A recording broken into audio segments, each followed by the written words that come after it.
আসসালামু আলাইকুম, আমি হাফসা রহমান। আজকে উপবৃত্ত এবং অধিবৃত্তের যে শর্টকাটগুলো আছে এটা আজকে থেকে শুরু হবে।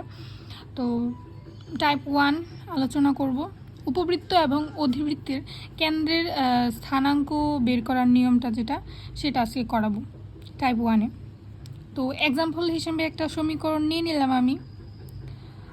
আমি লেকচার 1-এ পড়াইছিলাম, পরাবৃত্তের যে লেকচার 1টা ছিল ওইটাতে যে এক্সাম্পলটা দিয়েছিলাম এটা কিন্তু ঠিক ওই রকম না। পরাবৃত্তের এক্সাম্পলে ছিল শুধু এক্সের উপরে স্কোয়ার ছিল, ওয়াইয়ের উপরে ছিল না। কিন্তু এই যে সমীকরণটা এটার মধ্যে এক্সের উপরে স্কোয়ার আছে, ওয়াইয়ের উপরে স্কোয়ার আছে, যার কারণে এই সমীকরণটা হচ্ছে আপনার উপবৃত্ত এবং অধিবৃত্ত। তো এই সমীকরণটা থেকে কিভাবে আমরা ডিফারেন্সিয়েশন করে কেন্দ্রের স্থানাঙ্ক বের করব সেটা এখন আমি দেখাবো।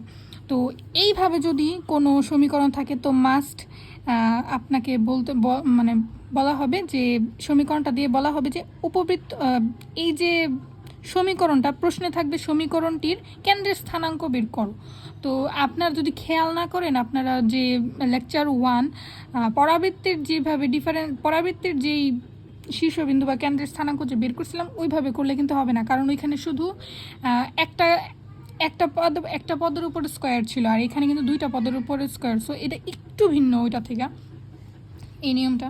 তো এই সমীকরণটা আমি নিয়ে নিলাম, এটাকেও সেমভাবে ডিফারেন্সিয়েশন করতে হবে, কিন্তু এই নিয়মটা একটু আলাদা। সেটা হচ্ছে এখানে কিভাবে ডিফারেন্সিয়েশন করব আমরা, x square plus 4x plus 0, এখানে তো এক্সের আর কোনো পদ নাই।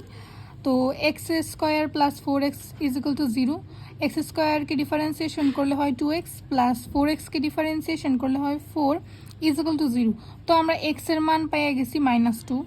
এই সমীকরণটা থেকে আমরা এবার ওয়াইয়ের যে পদগুলো ওইগুলোকে আলাদা করব। তো এখানে -y² plus 6y is equal to 0। আর এটা হচ্ছে ধ্রুবক, এটার কোনো কাজই নাই এখানে, এটা বাদ। তো -y² plus 6x is equal to 0। -y² differentiation করলে হবে -2y প্লাস 6y ডিফারেন্সিয়েশন করলে হবে 6 ইজ ইকুয়াল টু 0। তো এখানে y এর মান আমরা 3 পেয়ে গেছি। সুতরাং কেন্দ্রের স্থানাঙ্ক হচ্ছে আপনাদের x, y is equal two -2, 3। আর উপবৃত্ত এবং অধিবৃত্তের সমীকরণ চেনার উপায় হচ্ছে, এটা তো একটা সমীকরণ, এটা একটা সমীকরণ। এরকমভাবে সমীকরণ দেওয়া থাকলে যদি মাইনাস চিহ্ন থাকে তাহলে সাধারণত অধিবৃত্ত ধরা হয়। আর যদি এখানে x² প্লাস y² হতো তাহলে উপবৃত্ত ধরা হতো। এখানে যেহেতু মাইনাস তো এটা অধিবৃত্তের সমীকরণ, আর যদি এখানে প্লাস হতো তাহলে উপবৃত্ত হতো। তো এইখানে টাইটেলে তো দেওয়া আছে উপবৃত্ত অধিবৃত্ত, তো আমি যে কোনো একটা সমীকরণ নিচ্ছি, বাট সমীকরণটা যদি এরকম আকারে থাকে তাহলে মাইনাস থাকলে বুঝে নেবেন যে এটা আপনার অধিবৃত্তের সমীকরণ আর কি, অধিবৃত্তের উপকেন্দ্রের স্থানাঙ্কের সমীকরণ। এবার উপবৃত্ত আর অধিবৃত্ত চিনার আরও উপায় আছে। সেটা হচ্ছে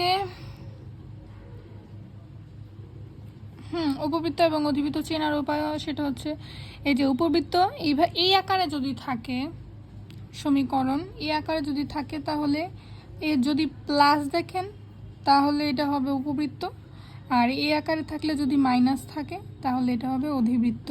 অর্থাৎ সমীকরণ এই আকারে থাকতে পারে, যদি প্লাস থাকে তাহলে বুঝে নেবেন যে এটা উপবৃত্তর সমীকরণ, আর যদি মাইনাস চিহ্ন থাকে তাহলে অধিবৃত্তের সমীকরণ।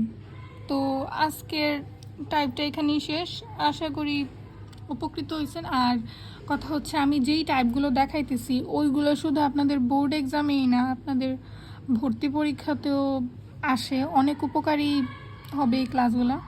তো আশা করি ক্লাসগুলো করে ভালো লাগবে, অনেক উপকার হবে।